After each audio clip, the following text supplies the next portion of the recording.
Welcome to The War from Boise, Idaho. This is your host, Adam Graham.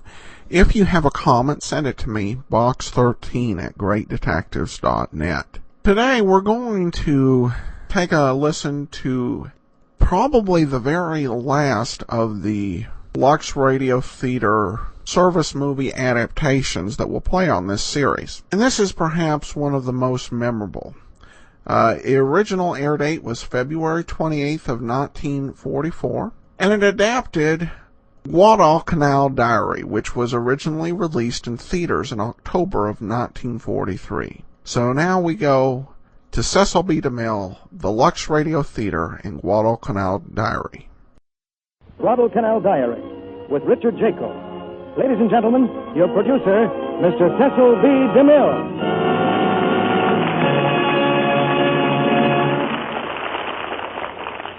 Greetings from Hollywood, ladies and gentlemen. 50 years from today, an old man walks down Main Street.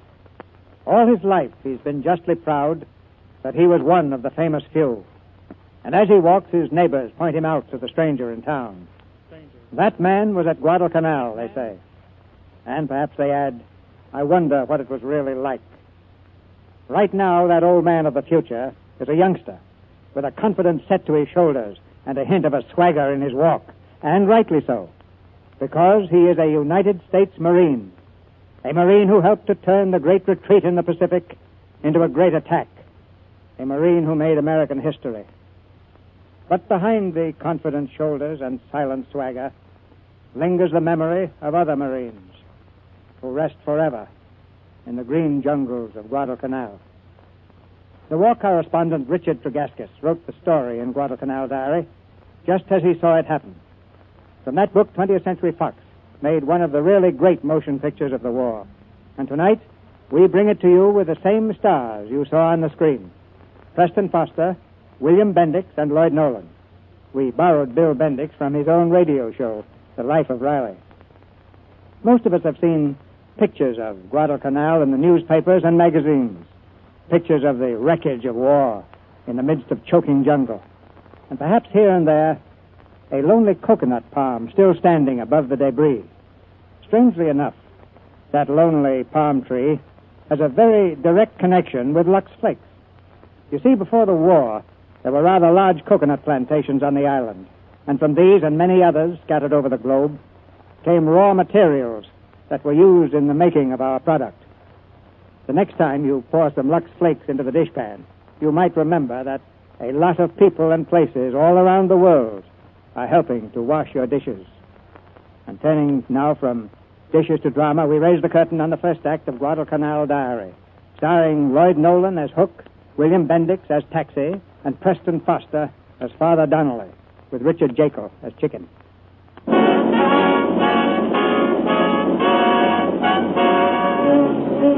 They were all in school a dozen or so years ago. They were taught geography from books and maps, and many forgot the lesson. Now they are Marines. Again they're learning geography, but it is taught with fire and blood and steel, and this time no one will ever forget. Let's suppose it's February 1942 instead of 44, only 2 years ago, and suppose someone asks the question, what is Guadalcanal? The answers would run something like this. Huh? Guadalcanal? Never heard of the place. How about you? Oh, sure, Guadalcanal. That's in South America. They send us bananas. That man next to you, do you know? Yeah, it's a canal like in Panama and a Suez Canal. I think it's in Spain. And you, Mr. DeMille, in February 1942, how would you have answered the question? Well, the chances are I'd have run blushing to the nearest encyclopedia. Yes, few people knew much about Guadalcanal.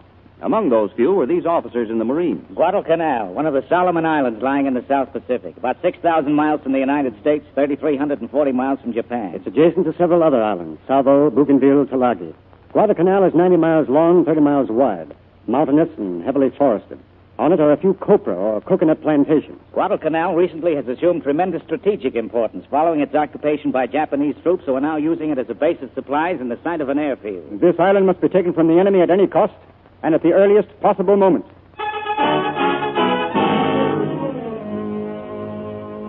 The earliest possible moment was 6 months in coming. Then, In August 1942, 3 transports loaded with Marines plow through the placid waters of the South Pacific. On one of the ships is a chaplain. His name is... Donnelly. William Donnelly. Yes, I'm a chaplain. I'm not a fighter. I carry no weapons. But there's a place for me in this war. I'll find it sooner or later and then do what I can. They'll need help. No one knows where these ships are going. Not even Colonel Grayson. But it's very pleasant in the beautiful white sunshine of the port deck, watching the blue sea slip by. As usual, the favorite occupation of the enlisted men is shooting the breeze, exchanging scuttlebutt. Boy, I'd sure like to be back home right now, sailing me a boat on Chesapeake Bay. If I was home, I wouldn't be on no boat. Ebbets Field, that's for me. Watching them beautiful bums. Yeah, bums is right. Just leading the league, Sergeant Malone, just leading the league. Oh, sure, that league. You got any dough that says the Yanks will take the bums in the series? Look, Taxi, the Dodgers ain't even in the World Series yet. What good is still going to do you where you're going? How do you know where we're going? Oh, pipe down. Besides, I don't care if I never see any more dough again in my life. Of course, you guys understand I'm talking about Confederate dough. Hey. Yeah, chicken. Ain't that guy over there a war correspondent or something? Yeah, that's him. Hey, you. Hiya, Leatherneck. How's about putting my name in the paper? The funny paper. Sure, son. What name is it? Johnny Anderson. You can call him chicken on account of he just sprouting his pin feathers.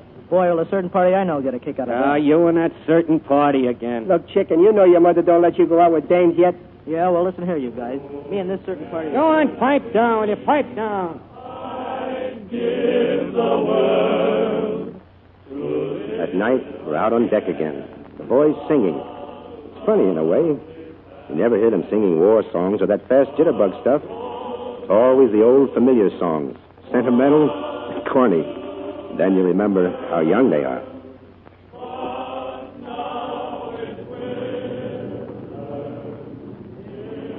Dear Mom, we are still somewhere on the Pacific Ocean. And I do not know, Mom, when I will that see... baby yours again, chicken? Oh, sure, why not? Some doll, huh? Yeah, she's a real hunk of woman. And she don't give me no arguments either. She don't, huh? You know, I knew a dame like that once. But so did a lot of other guys. I'll see you later, chicken. I'm going back out. Yeah, see you, Taxi. Hey, Taxi. Yeah? Hot, ain't it? Yeah. Oh, with you guys like a nice tall glass of ice-cold beer. Beer, strictly a middle-class beverage. The last time I was home in Brooklyn, we was having cocktails. My old lady brought them in. I take one taste, and boy, what a kick. Do you know what she did, my old lady? Now what? She took them out and put in another slug of gin. What a sweet old lady. Yeah, well, time to turn in, guys. Yeah. Good night, Hook. Taxi. Okay, boys, come on. Better knock off that skylark and hit the sack. Lights up! 10 minutes! See you below, Sarge. Yeah, as soon as I get these kids to bed. Good night, Hook. Say, you know yet what we're up to? Oh, same old thing, Seuss. Maneuvers. Go on now, turn in. Maneuvers. I'm getting pretty tired of this whole business. Oh, yeah? Well, one of these days we're going to bump up against the real thing. The sooner the better. Good night, Hook. Good night, partner.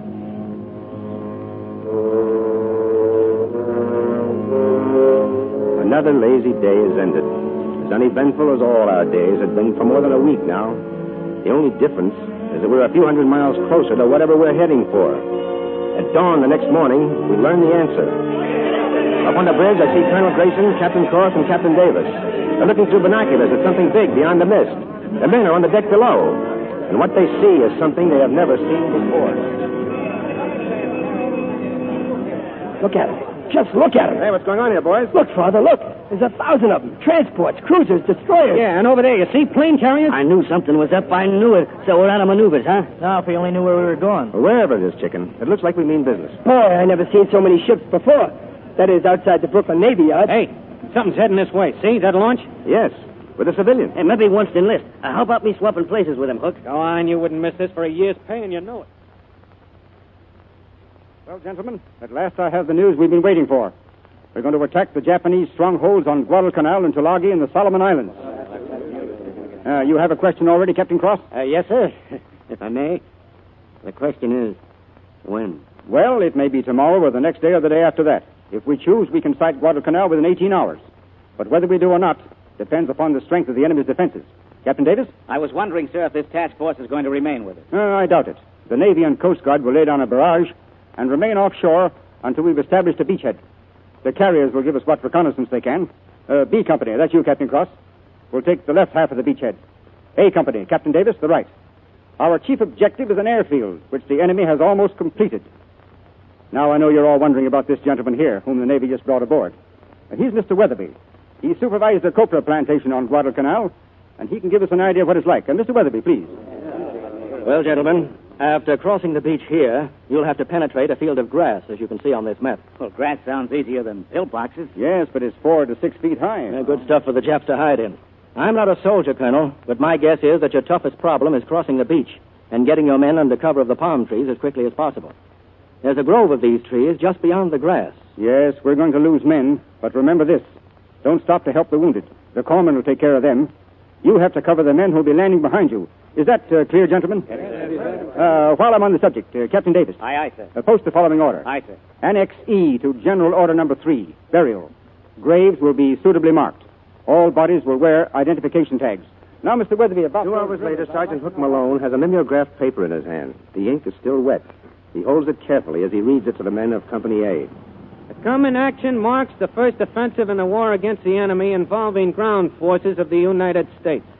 The Marines have been selected to initiate this action. Ain't it always the way? Which will prove the forerunner of successive offensive actions that will end in ultimate victory for our cause. Yeah. We are meeting a tough and wily opponent, but he is not sufficiently tough or wily to overcome us because we are Marines. Now you're talking. Each of us has an assigned task. Let each vow to perform it to the utmost of his ability with added effort for good measure. Good luck, and God bless you. Walter E. Grayson, Colonel. Very well done, Hook. Very academic. But when do we do it? Okay, boys. Inspection in 10 minutes. On the double.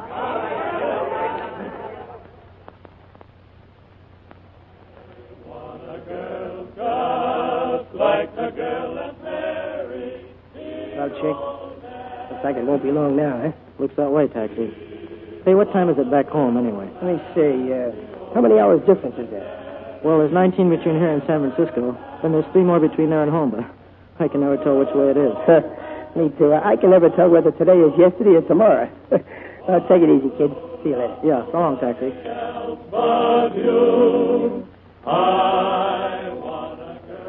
Small talk, scuttlebutt, is not a privilege of the enlisted men only. The officers shoot the breeze, too. But Captain Davis and Captain Cross have been doing that for years. What are you looking in the mirror for, Walter? Getting bald? Oh, it sure looks like it. What do you suppose Edith and the kids are doing right now? Sleeping, I hope. How do you feel? Scared? Sure, but I try to look at it as just another job, like selling a big order when there's a lot of sales resistance. Funny that we should end up like this. First 2 companies in. 3 to 1 says my outfit lands first. I'll take that. 1 coconut says you don't. All right, now, wait a minute, you guys. Wait a minute. Pipe down. Let a guy talk, will you? Now, most of you have never had any experience in the jungle before, but the Japs have. Plenty. So let me give you some advice. Keep your mouths shut. Stop yelling your heads off. We can beat them at their own game of silence if we try, but... Well, you know how Marines are. Some dope will yell, "Hey, Mac, is that D Company over there?" Yo, that ain't funny. Keep out an eye for snipers all the time. You see a bunch of bananas in a coconut tree, shoot them down. That makes sense, don't it? You're a very profound guy, Hook. Oh, yeah? Well, Hey, wait a minute. What's that you got? Huh? Blackjack? That thing ain't no government issue. No, that's Flatbush issue. I just made it. If it'll make the Japs happy to die for the Emperor, I'm going to try to make them happy. So you're going to take the island all by yourself, I suppose. Well, that would cause no surprise in certain circles in Brooklyn. And there's one thing more, guys. Now, don't go around picking up any helmets or anything else the Japs leave laying around. Yeah, but supposing you promised a certain party a souvenir. You just forget it, chicken. Sure, you're liable to find it's been rigged up with wiring and it'll blow right up on your kisser. Oh, hiya, Father. Hello, Father. boys. Say, Padre, any natives on that island? Mr. Weatherby said several thousand. Are they cannibals? No, I believe they're strict vegetarians, chicken. But then, of course, they've never tasted marine meat. Well, don't worry. We may land tomorrow. Tomorrow is Friday. Yeah, that's right. It's Friday.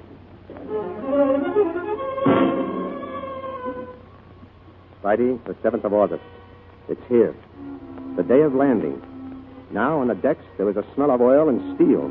Every weapon has been cleaned and checked a dozen times. Bolo knives and bayonets, so sharp that they sing when your thumb touches the blade. The talk and the laughter are gone now.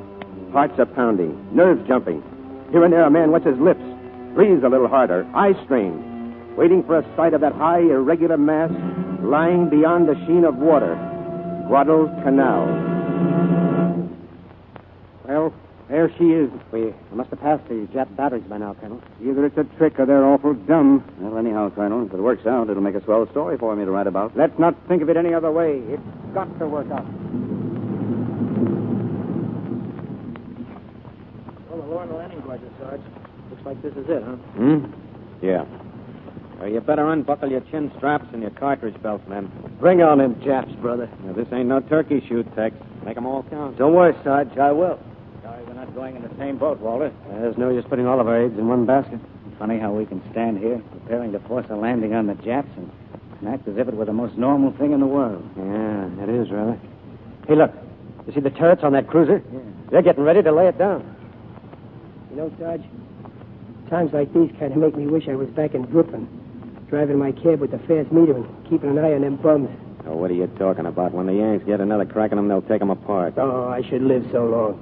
Hey, what am I saying? Here we go! Good luck, man. Same to you. Okay, boys, over we go.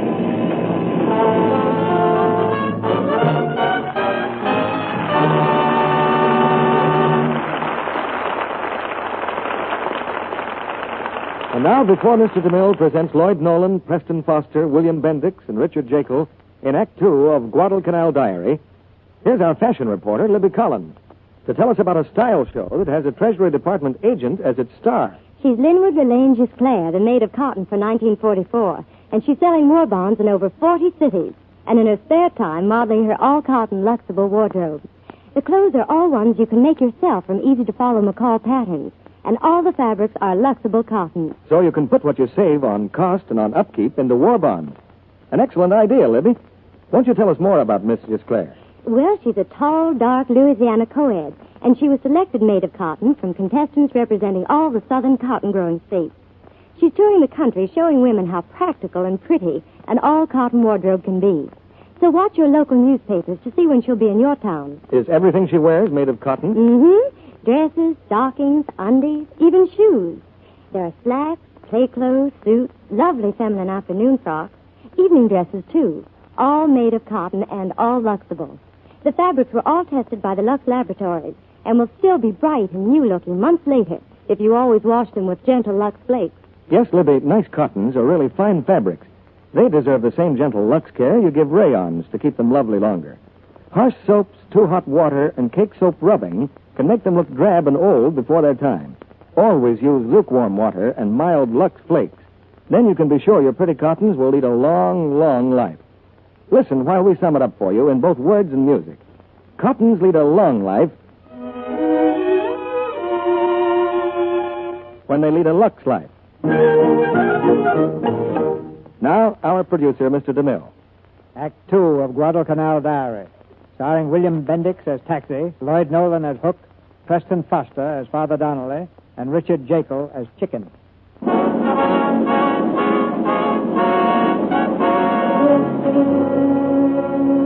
We know the Japs are full of tricks, but we haven't counted on the surprise awaiting us as we land on Guadalcanal. Everything points toward a bloody battle on the beach, but nothing happens. Not a shot, Japanese or American, is fired. The Japs have vanished. Either the Navy and Coast Guard have blown them all to bits, or what? We don't know. Boy, I gotta sit down. I'm all wore out landing against such stubborn resistance. Don't worry, Taxi. We'll hear from him yet. Yes, me, it's too good to be true. It's a trap. We'll know soon enough. The old man says the Japs are hiding in the hills. We're to stay here and hold this village. They must have left here in a hurry. Yeah, very wasteful. They didn't even stop to mine the runway. I'd say they're very considerate little sons of heaven. Hey, look. There's somebody in there. Where? In that hut, look. Look out, guys. I'm going in. Chicken, you cover Taxi from here. I'll go around back. Right, Sarge. Watch out, kid. Here I go. All right, you little yellow. Well, what do you know? Relax, Chicken. There's a pig.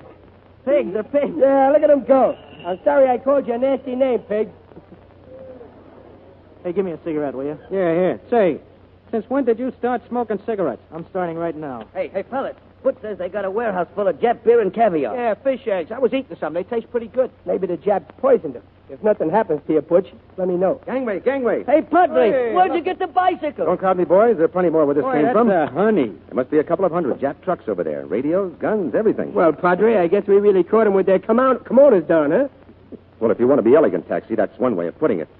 But from the reports we're getting from Tulagi... Get behind those trees, guys! On the double! Where's my helmet? Where's my helmet? Hey, taxi. Yeah? This is it, huh? Yeah, maybe. Sergeant Hook! Aye, sir. What's going on there? Oh, we can't tell, sir. The shots came from the edge of the jungle. Hey, Sarge. There they are. 3 monkeys on a rope. Hey, sir. Looks like Private Steinhaus got 3 prisoners. Bring them in here.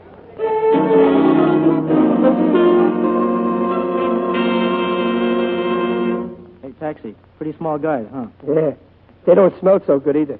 Hey, Snow White, where's the rest of the 7th Ward? That ain't no use, guys. They don't speak English. That's Hart. That's Schaffner. That's Marks. Good work, Steinhaus. Where'd you pick them up? Found them sitting under a bush, sir. Sir, are these the monkeys we're fighting? No, these are laborers. They keep pointing off toward the hill, sir. I guess that's where the rest of them went to. Hey, what are they doing? Praying? No, they think we're going to shoot them. Sergeant. Aye, sir. Get them something to eat, and then turn them over to the MPs. Aye, sir. Get moving, Tojo. We ain't got no avocados.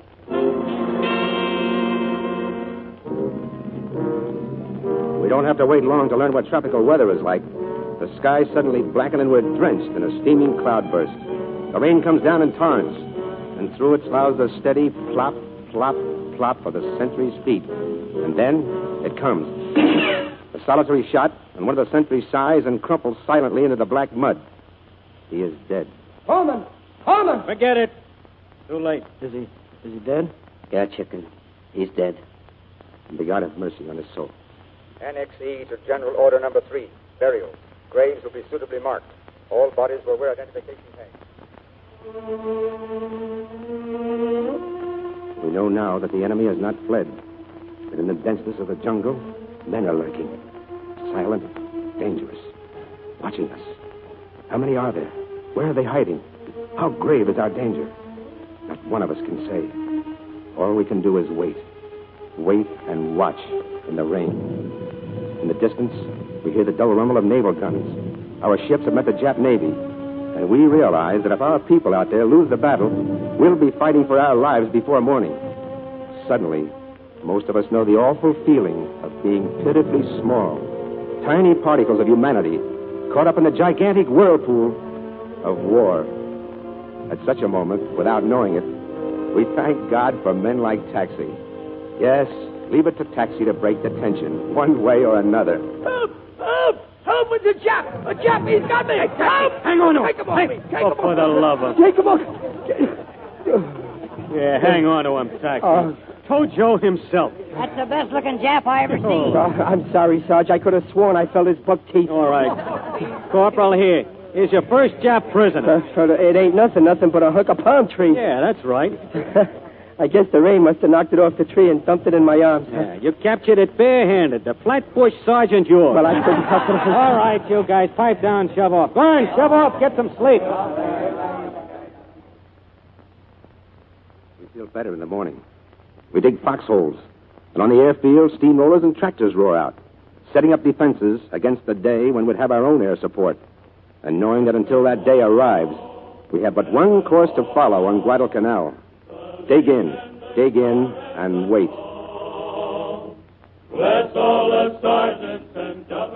Well, Colonel, anything I can write about for the folks back home? Well, you can tell them that our task force beat off the Japs last night. It cost 3 of our cruisers to do it, though, and 1 Australian. The fight was just off Savo. What about our casualties on Tulagi? Pretty heavy. The Japs are holding up in caves, fighting to the last man. Any idea how many we got? Oh, about 400 on Tulagi, 800 on Gavutu. That's good news, sir. But now that I've got it, how am I going to get it to the States? Well, there's a Navy plane scheduled in here today or tomorrow. Write it up now, see if I can get it aboard for you. I think they'd like to know back home. Thank you, sir.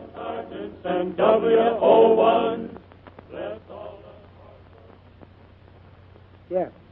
Say, how's about lending me that razor when you get through? What do you want a razor for? Oh, I must have lost mine coming ashore. But you ain't got no use for a razor, chicken. I don't know about that. Here, look. Huh?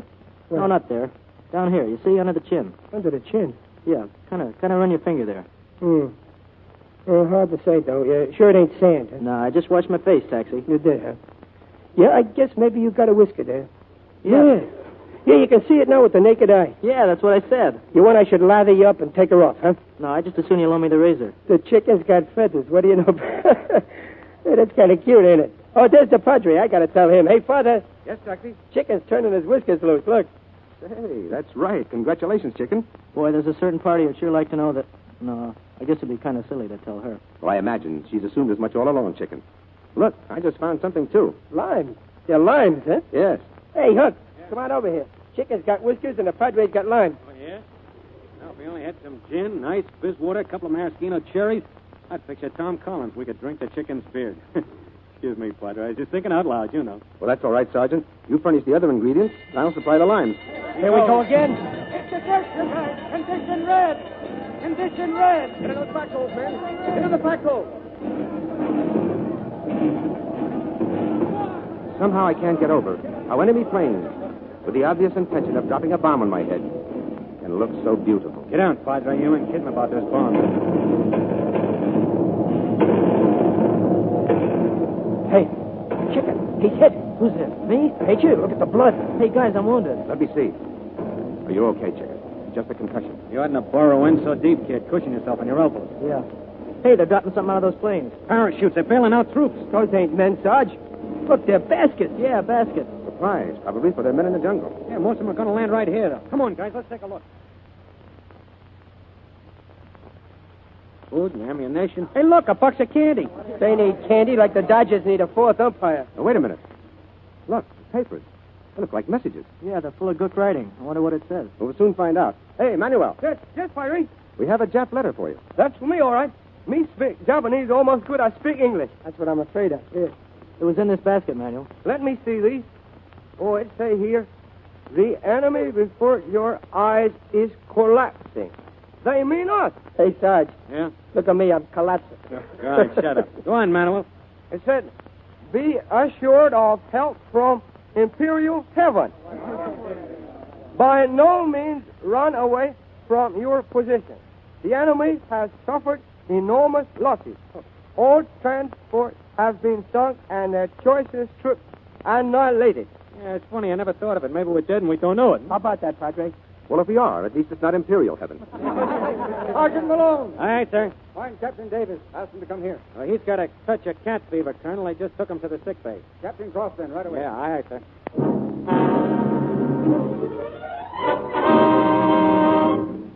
Come in, Walter. Colonel?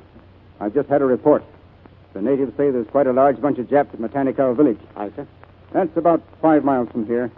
You'd better take a patrol down there and see what it's all about. It'll be a pleasure, sir. You'd better go by boat. Take a Higgins. Keep offshore far enough so they can't snipe you. And then come in where and when you can. Oh, you might take Sergeant Malone with you. All right. Maybe the report is true, maybe it isn't. Be careful, Walter. Don't take any unnecessary chances.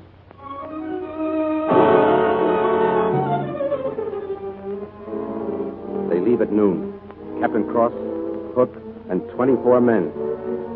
Hours later, toward dawn, Taxi and the boys return to the beach to watch for them.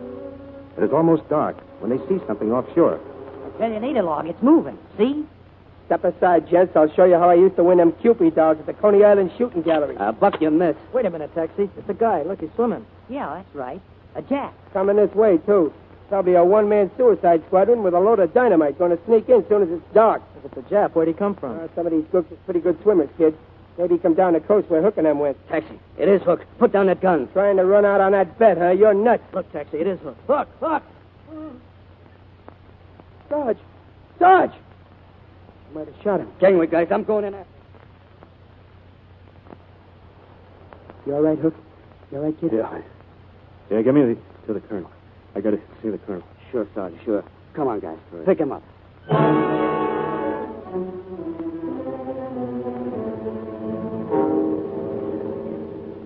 Go back there, sir. We gotta go back. Yes, we're going back to Matanikau. Yeah. This time we'll go in force. And not just to take a look around, Malone. This time we go for blood. Thank you, sir.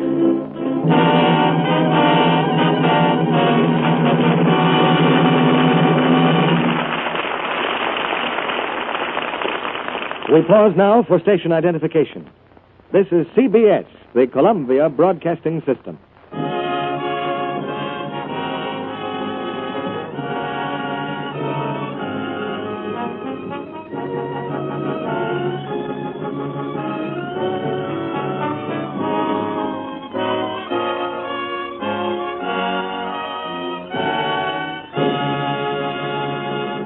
After a brief intermission, Mr. DeMille returns with Preston Foster, William Bendix, Lloyd Nolan, and Richard Jekyll for Act 3 of Guadalcanal Diary. Mr. Kennedy, I have a wonderful new way to shop that saves time and energy. Every time I want to buy something, I buy a war bond instead. And then just imagine how I'll spend it after the war.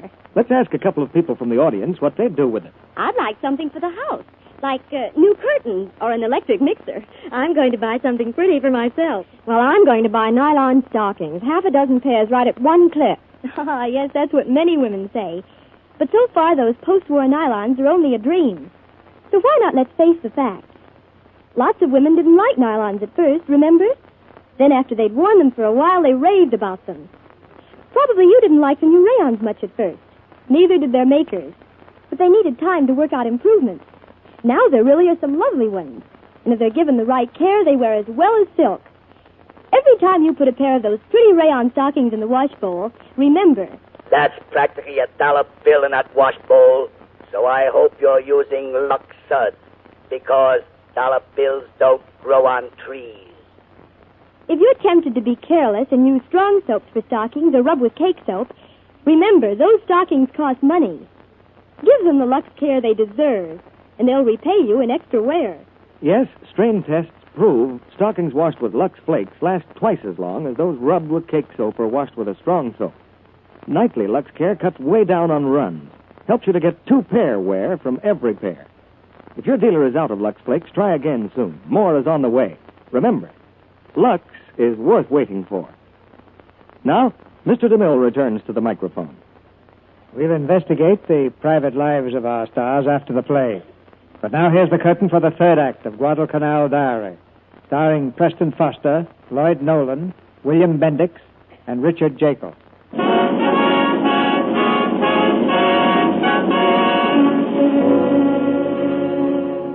We are going back to Matanical, and this time for blood. Men are going, and boys, going into battle for the first time in their lives. Boys just out of high school, grocery clerks, truck drivers, insurance salesmen, filled with the memories of tricks and ambush and slaughter, the memories of dead friends. It'll be another hour before we reach Matanical. We slip through the jungle, a few at a time. Look. Yeah? This is it, huh? Well, we're getting closer, chicken. How do you feel about killing people? Kill or be killed, ain't it? Besides, those Japs ain't people. Yeah, but I mean the first time you got one of them. Well, it was kind of rugged, I guess. Then it's just a matter of repetition. Quit thinking about it, you'll go crazy. Yeah, but I wonder what it's going to be like. Hey,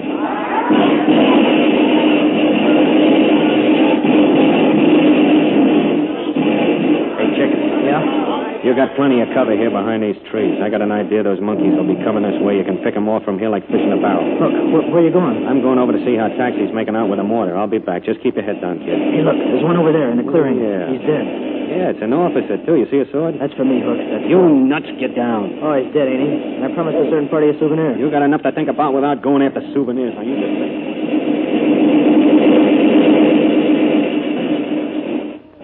Nice work, guys. Keep laying it down there, Taxi. They'll be running for the woods any minute, Sarge, if there's any of them left to run. Any sign of snipers? No, not yet, there ain't. Texas is watching for them over at the side of the cup. You better watch closer than that. You heard, Taxi? Would you look at that? Right through my helmet. Look, Hook, it ain't possible. Put it back on, you fool. Get back to that mortar. Big enough to drive me cab through. Hey, Texas. You see what I see? Yeah. Up in the coconut tree. Watch. Who do you think you are, Gary Cooper or Roy Rogers? Well, they're pretty good, too. This'll put him out. Look. Look. You see? He's sticking out his greasy kisser. Yeah. Watch. Scratch one squint-eyed Jap. That's okay, Tex. That was for Captain Cross. I got 24 to go. Hey, Taxi. Yeah? I'm going back over the ridge.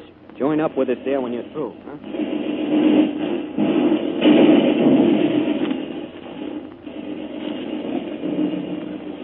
Look. What the... Look.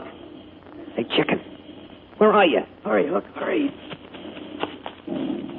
Chicken, you crazy kid. I tried to get the sword. I thought it was dead. Yeah, I know. Take it easy now. I killed him. He shot me first. Yeah. But am I going to die? No, you'll be all right. I promised a certain party. Look, I got to get you out of here. You think you can walk? I guess so. Okay. Come on now. Up now. That's it. Put your weight on me. Get the sword. Yeah, I'll come back for it later and get it. Thanks, Hook. I'll get a couple of japs to put on it, too. Hook, what time is it? Will you save your breath? I mean back home. I never figured this was going to happen to me. What time is it, Hook? Chicken.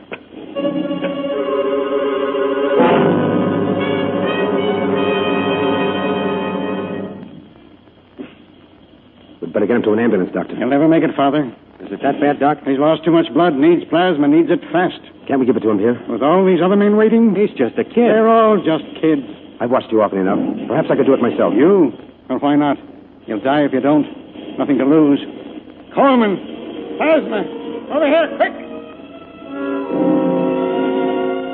Hook. Yeah, Father?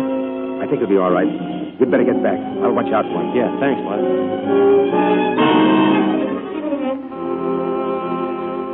It was over by nightfall. The Battle of Guadalcanal. This war of mighty armies of tanks and planes, it has been nothing more than an incidental skirmish. Only a few hundred will ever remember it. The boys who fought there and the families of those we buried. But the enemy has at last been met, and we have wiped him out. Those who can walk trudge back, weary and stunned, moving like drunken men or men in a nightmare. Heads and legs bandaged, clothes torn, unlit cigarettes dangling from their lips. Old before their time, veterans.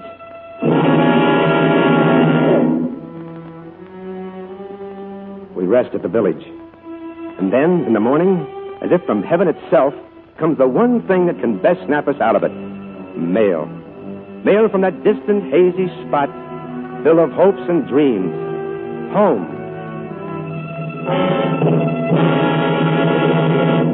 Mail! Yoo-hoo! Mail! Come and get it! Come and get it! Dubosky! Here! Alvarez! Yo! Malone! That's me! Smells delicious. Come here, give me that. All right, here it is. Captain Cross! Captain... Oh, I'll take it, Corporal. Oh, yes, sir. There's two more for him, Captain Davis. Yeah. Come on, Tex. What about me, Aloysius T. Price? Take it easy, Flatbush. We'll get around to you. McElvoy! McElvoy! Hey, where's McElvoy? That's you. Huh? Oh, yeah, me. Bassett, Kalinsky, Faber, Tendler.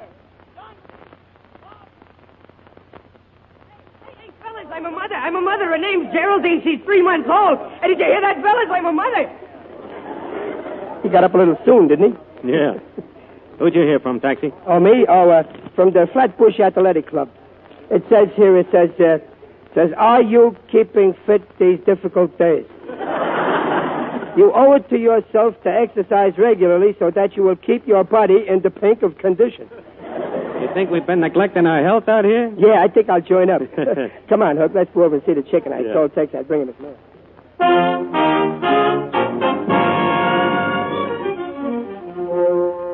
It was weeks before we had reason again to celebrate.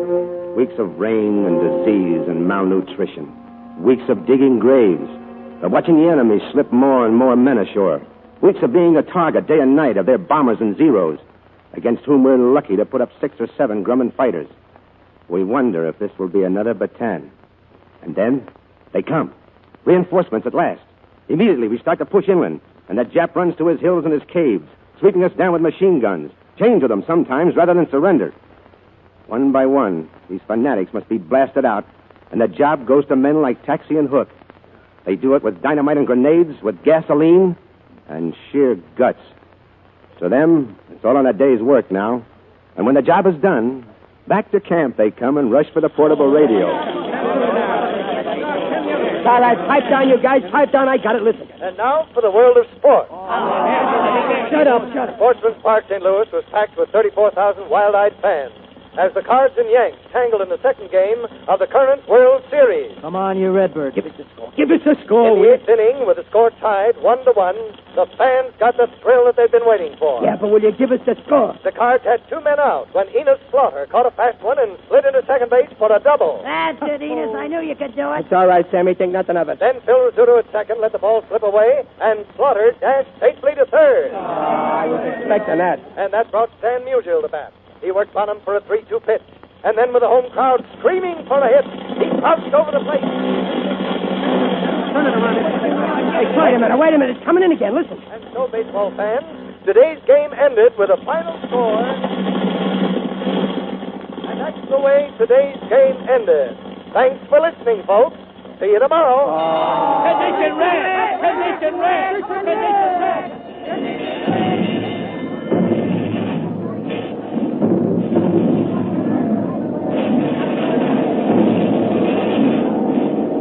This is the worst one yet. They're throwing everything at us but the kitchen stove. That's the stove now. Here, chicken. Take a drag of this cigarette. Oh, no thanks. I don't mind the one with my name on it. It's the one addressed to whom it may concern I don't like. Anybody who says he ain't scared is a fool or a liar. You hear what I hear? What do you mean, Paze? Those are not all bombs. Some of them are 8-inch shells. They got nothing anywhere near that big unless... Yeah, unless we got visitors. The Jap Navy. There's a report that a couple of battleships and 8 cruisers are off Savo. They're really pasting us. I don't mind saying I don't like it. I got things on my mind, too, but I don't know how the Padre will like it. Go right ahead, taxi. Well, I don't know about you guys, but me, well, I'm telling you, this thing's way over my head. It's going to take somebody bigger than me to handle it. I ain't much of this praying business. My old lady always took care of that. Yeah, my old lady was like that, too. Well, I don't know as I mean that kind of praying. You know, the Lord's Prayer, things like that. I know. I used to pray like that back when I was a kid. You know, Lord, give me this and give me that. Please let the Yankees win, but I never been in a spot like this before. I don't like to hear you guys talk that way. Me either. You guys are different. I don't believe you're scared. If you were, you wouldn't have gone up under those cliffs, right under their noses, dropping a gasoline grenade in their case. Stop it, chicken. I'm just a guy. I come out here because somebody had to come. I don't want no medals. I just want to get this thing over with and go back home. I'm just like everybody else, and I'm telling you I don't like it. Except maybe I guess there's nothing I can do about it. I guess it's up to God. And I'm not kidding when I say I hope he knows just how I feel. I'm not going to say I'm sorry for everything I've done in my life. Maybe I am and maybe I'm not. The only thing I know is I didn't ask to get in this spot. If we get it, and it sure looks that way now, well, then I only hope he figures we done the best we could and lets it go at that. Maybe this is a funny kind of praying to you guys, but it's what I'm thinking and praying. Amen. Amen.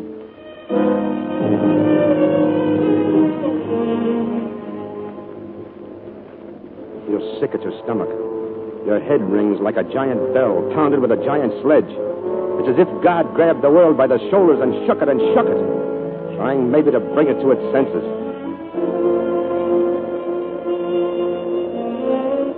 And then it's over.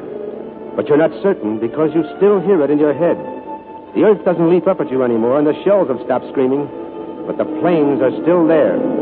Dozens and dozens of planes. Hook stands up, a funny look on his face. He starts to leave and you grab at him. But he shakes you off and runs outside. Hey, look! Look, those are jets! Those are our planes! They're our planes! Thank God. At last. Morning, Captain Davis. Hello, taxi. Hard to believe, isn't it? Yes, sir. Men, planes, food, hot food. I almost feel good. Captain. Yeah? What's up, sir? I mean, we ain't getting all this for nothing. I figure when we get hot shower, it means it's time for us Marines to push on somewhere else. Your guess is as good as mine, taxi. I'll know later today. Colonel Grayson's called the staff. Gentlemen, there are 10,000 Japs on Guadalcanal. They have good equipment, and the jungles and rivers are all in their favor. We've done very well at Matanicao, Tenaro, and Bloody Ridge, but we've got to take over this entire island. It means an all-out effort, and I can think of no better date to begin it than tomorrow, November the 10th, the 167th anniversary of the Marine Corps.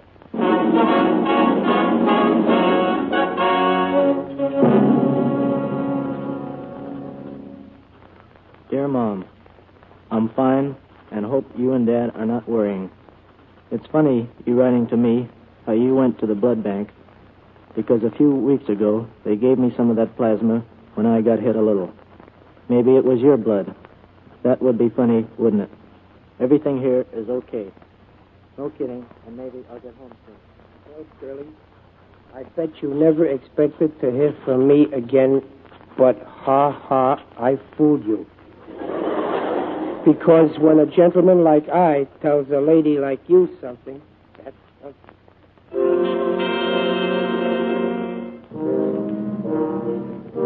It's here at last.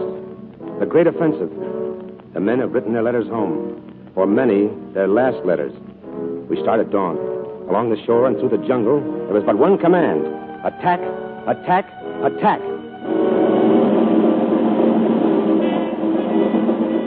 It's one gigantic charge across the width and breadth of Guadalcanal. Hook and taxi are loaded down with grenades. They carry them in slings. And you can't help but think of those pictures of old-time farmers sowing grain. They, too, are sowing grain. The lethal grain of sudden death.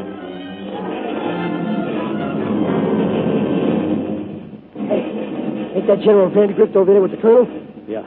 Don't he know it's dangerous here? Yeah, why don't you go and tell him? Come on.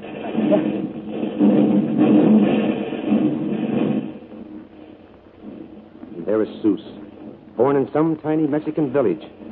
He came to the United States and he liked us, and we liked him. And now he is behind 5 feet of bayonet and rifle, fighting for us. Ahead of him, a Jap is fleeing for cover. He has dropped a knife. Hey, Jap, you forgot something. Sus picks it up, aims and flings the knife with the speed and accuracy of a striking rattlesnake. He forgot something. Funny, huh? And so he dies. Dies in blood and laughter. And the green jungle of Guadalcanal. Sus never knew what hit him. Chicken hears the shot. He comes running up. There's another shot. And Chicken sprawls grotesquely beside the body of his comrade.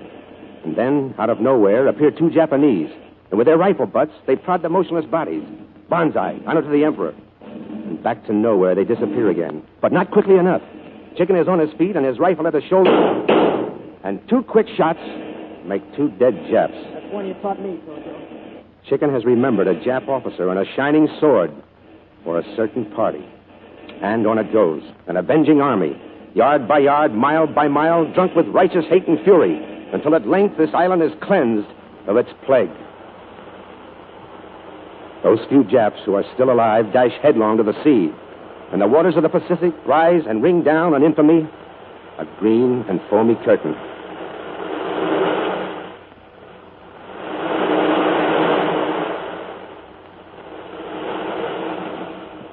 It is December the 10th, 1942.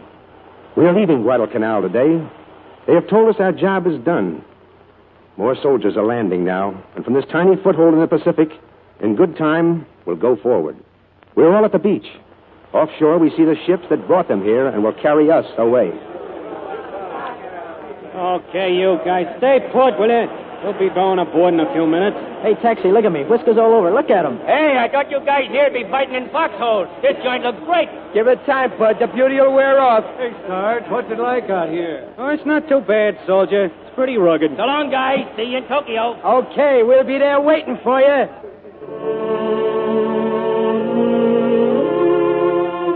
And then Colonel Grayson says he has something to read to us. We stand there looking out to sea. The waters seem misty. And we wonder why we are the ones who are leaving, and why so many of us, a mile or so back in the little clearing, are the ones who shall stay on Guadalcanal forever. We know that we shall never forget them. We pray that you at home will never forget them, too. From Admiral W.F. Halsey, Commander of the South Pacific Force of the United States Pacific Fleet. Never throughout the long and brilliant history of the Marine Corps have your deeds and sacrifices been surpassed. Your shining courage has surmounted every hardship and conquered a vile and treacherous enemy. By your zeal and accomplishments, you have added a new verse to the Marine hymn, set the pattern for our inevitable victory, and tower as an inspiration for every American on every front. Today, as never before, we, the Navy, are justly proud of you. In deep appreciation for a job superbly done, and knowing that you will win again and again unto victory, we say, God bless you all. Yes, God bless you all.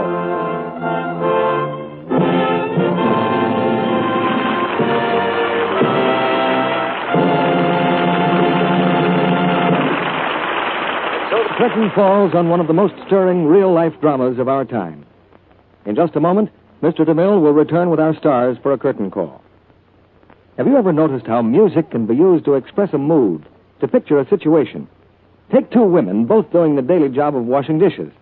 Here's how Mrs. Jones feels about it.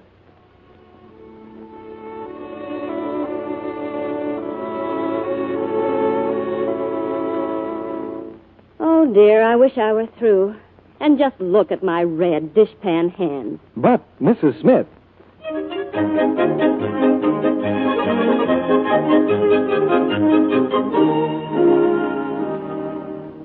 Well, they're all done, in plenty of time for our first aid class. And my hands look soft and smooth as ever. That doesn't sound like the same job at all. Tell us, Mrs. Smith, how come you're so cheerful? Oh, dishwashing's no chore, not with Lux. Such suds, so rich and so kind to my hands. Guess that's why more and more women are changing to Lux Flakes for dishes. Richer suds that wash the dishes fast. Gentler suds that leave hands soft and smooth. A good combination, isn't it? Yes, and it's surprising how thrifty Lux is, too. Goes further and does more dishes. Actually, up to twice as many dishes, Mrs. Smith, as the same weight of other well-known dishwashing soaps. A little goes a long way. Now, here's Mr. DeMille with our stars. In the diary of the Lux Radio Theater, Guadalcanal diary will occupy an honored page. And here are three of the artists responsible: William Bendix, Preston Foster, and Lloyd Nolan. Thank you, C.B. Glad to be back with you. Yeah, me too. How are things going in Brooklyn, Bill? Brooklyn? I was only acting. I'm really from New York. Huh?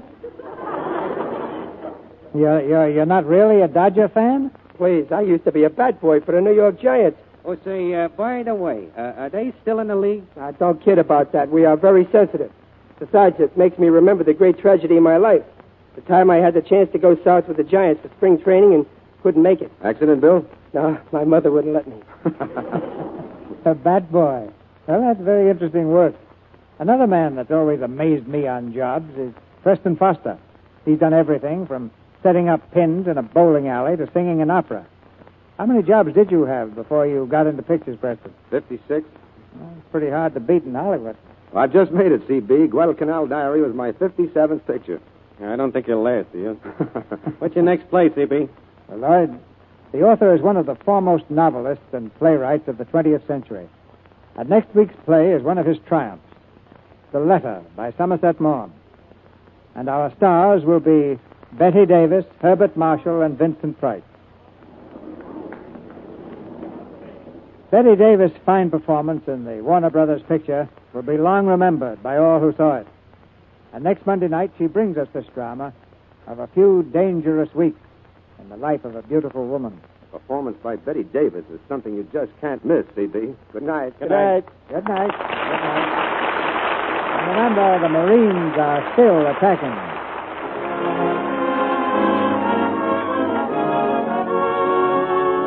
Our sponsors, the makers of Lux Flakes, join me in inviting you to be with us again next Monday night when the Lux Radio Theater presents Betty Davis, Herbert Marshall, and Vincent Price in The Letter. This is Cecil B. DeMille saying good night to you from Hollywood.